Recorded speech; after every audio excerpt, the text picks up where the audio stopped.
how do you get cryptocurrency? How can you own it? Well, there are four main ways. You can buy it on an exchange. This is the main way. Okay, this is how most people own their cryptocurrency. They go on an exchange, which is essentially a marketplace where all of the cryptocurrencies are, and you can buy it and you can sell it. Okay, so you can buy it on an exchange. Then there's mining, or otherwise known as proof of work. Okay, so mining is essentially where you use a computer and you use computer power to solve mathematical problems, and that makes coins. And that is how coins are mined. Okay, and when you mine it, you own it. But this is quite an expensive way of owning cryptocurrency. You know, mining is done by people with a lot of computer power and done by a lot of factories, mining factories, okay, which are just, you go to the place and it's just full of computers and it's basically doing the mining, okay, and their computers are on all the time and it generates a lot of heat and all that kind of thing, and that is mining, okay. It's quite a professional job. Then there's staking. This is another way of being able to obtain coins, and essentially when you are staking, you are helping run the blockchain, okay. You're helping the cryptocurrency that you are staking for run the blockchain, which is essentially where all the transactions happen. And in return for helping manage the blockchain and maintain the blockchain, you get dividends, okay? And this comes in the form of free coins. So how you do it is you download a wallet from the cryptocurrency. So let's just use an example. No Limit coin. That's a coin that is related to the kind of fantasy sports industry.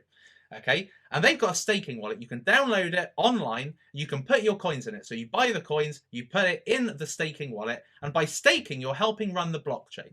Okay, and by running the blockchain, they give you free coins as a result, as a dividend for helping run the blockchain. So staking, or also called proof of stake, is another way of obtaining cryptocurrency.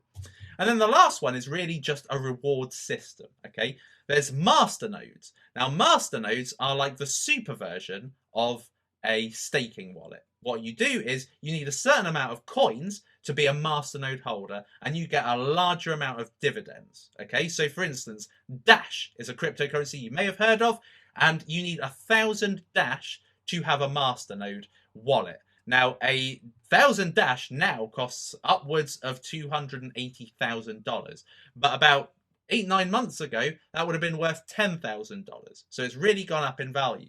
So by having a masternode wallet and essentially being one of the main node holders, and by being one of the main nodes of the network, you get much bigger dividends, okay? And then there's also platform actions. So with my number one cryptocurrency, which is called Bitcoins, what you need to do on that platform is accurately predict the cost of a cryptocurrency, the value of a cryptocurrency in like a week's time. So you go on the platform, you predict that Litecoin is going to be, let's say, at the moment it's $55. You predict, let's say Litecoin is going to be $60 in a week's time.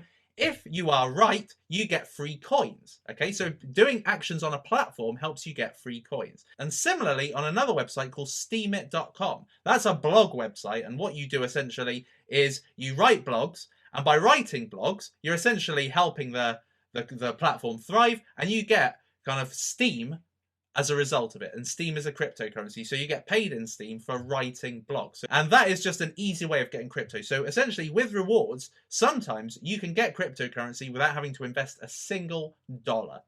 Okay, with staking you probably do, because you have to buy the initial amount of coins to put it in a wallet and then be able to get the dividends. But on some cryptocurrencies, you just need literally need to do some platform actions and you get free currency. So that is how you get cryptocurrency. But the main one, and the one we're going to be concentrating on this course, is buying on an exchange.